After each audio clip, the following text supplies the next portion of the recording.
Hello, এই আমি সুভাষ সেন বলছি, তোমাদের সুভাষদা।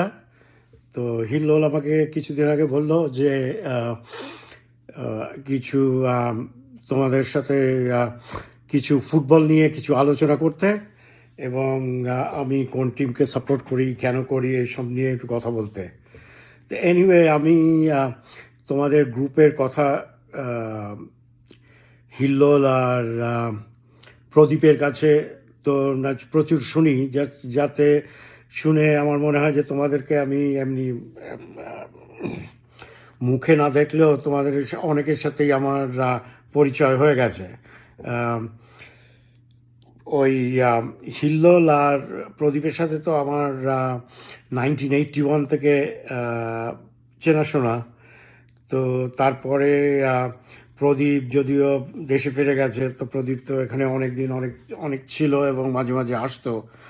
তো আহ, আমরা আর সেই সূত্রে যখন প্রদীপ আমেরিকাতে থাকতো, ওয়াশিংটন এরিয়াতে, ওর ওর প্রচুর বন্ধু, তারা হয় সাউথ পয়েন্ট, 1976 সাউথ পয়েন্ট, কিংবা 1981 ক্লাস অফ 1981 খড়গপুর আইআইটির সাথে আলাপ হয়েছিল। সেরকমভাবে আমার হিল্লোলের সাথেও আলাপ হয়েছিল। তো সেই তো ফুটবলের কথা কি বলবো বলো, আমি কলকাতার ছেলে ন্যাচারালি, সুতরাং আমি ফুটবল আর ক্রিকেট নিয়ে বড় হয়েছি। তা এখনো আমি যদিও আমেরিকাতে বহুদিন আছি, প্রায় 54 বছর, আমেরিকার কোনো খেলার সাথেই আমার আমার কোনো উৎসাহ নেই। আমি বেসবল, ফুটবল কোনো কিছুই দেখি না এখনো পর্যন্ত। আসল ফুটবল আর ক্রিকেট, তাও টেস্ট ম্যাচ, এই তো কিছুদিন আগেই ওই ইংল্যান্ড আর ওয়েস্ট ইন্ডিজের টেস্ট ম্যাচ বসে বসে দেখলাম। ছিলাম। তো এনিওয়ে, তো ইপিএল তো আমি দেখি, রেগুলারলি দেখি। এবং আমার সাথে হিল্লোলের যত না কথা হয়, হিল্লোলের ছেলের সাথে তো বিরাট বেশি কথা হয়। আর হিল্লোলের ছেলে তো লিভারপুলের বিরাট সাপোর্টার। তো আমি ন্যাচারালি সমস্ত খেলাই দেখি। তো ইংলিশ টিম হিসেবে আমার স্পার্স হলো আমার টিম। মানে যদিও আমি মানে মানে ডাই হার্ট সাপোর্টার নই। স্পার্স টটনামকে আমি সাপোর্ট করতাম 80s-এর, আর্লি 80s থেকে। ওখানে কত ভালো কতগুলো প্লেয়ার ছিল সেই সময়।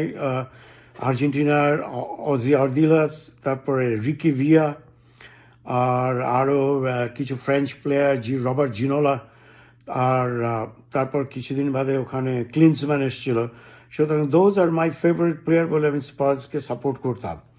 আর আরেকটা হলো যে এই লিডসের কথা একটা বলি।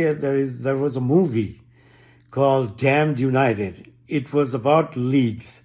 যে লিডসের ড্যান রিভি বলে একটা কোচ ছিল। তারপর ওকে লিডসে ওই সময়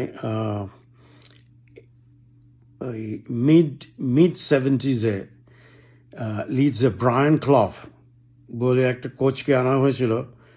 তো ও লিডসে খুব একটা সুবিধে করতে পারেনি। তো ন্যাচারালি ওই ব্রায়ান ক্লফকে নিয়ে একটা সিনেমা হয়েছিল। সিনেমাটার নাম ছিল দ্য ড্যামড ইউনাইটেড। আর সেই সিনেমাটা দেখার পর আমি আবার লিডসের বিরাটভাবে সাপোর্টার হয়ে গেলাম। তো এনিওয়ে, সে ব্রায়ান ক্লফ তারপরে নটিংহাম ফরেস্টে জয়েন করেছিল, এবং নটিংহাম ফরেস্টের হয়ে ও European cup, which was the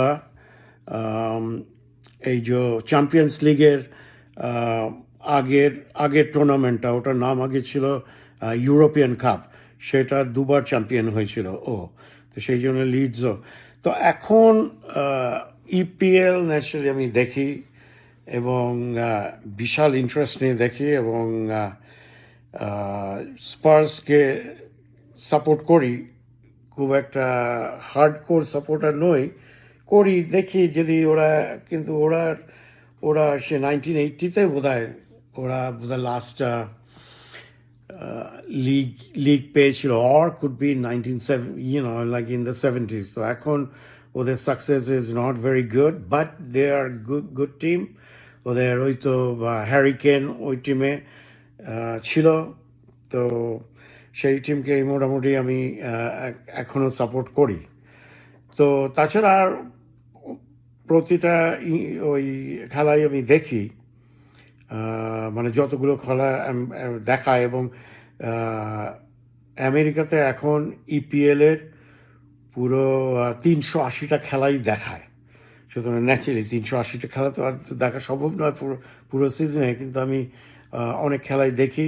at মানে naturally Manchester city, Manchester United, Arsenal, প্রদীপের টিম, প্রদীপের সাথে রেগুলার আমার আর্সেনালকে নিয়ে কথা হয়। এবং এবার যখন আমি লন্ডনে ছিলাম, প্রদীপ আমাকে বলল যে যাও গিয়ে মন্দিরটা দর্শন করে এসো। তো আমার তো মন্দির দর্শন করা হয়নি, তো আমার ছেলে গিয়েছিল। আমার ছেলে আমার নাতিকে নিয়ে মন্দির দর্শন করে প্রদীপকে অনেক আমি সেই ছবিগুলো পাঠালাম প্রদীপকে অনেক করে। তো এনিওয়ে প্রদীপের সাথে তো আমার রেগুলার কথা হয় আর্সেনাল নিয়ে, কিন্তু আর্সেনাল তো মানে একেবারে শেষ অবধি কিছুতেই আর যেতে পারছে না। দ্য লাস্ট হার্ডল আর ক্রস করতে পারছে না। জানি না এবারও পারবে কি না। এনিওয়ে আমি তোমাদেরকে জানালাম। তো মেবি সামডে তোমাদের সাথে আমার মুখোমুখি কথা হবে, তখন আবার ফুটবল নিয়ে আলোচনা করব। Okay, alright, very good, thank you very much.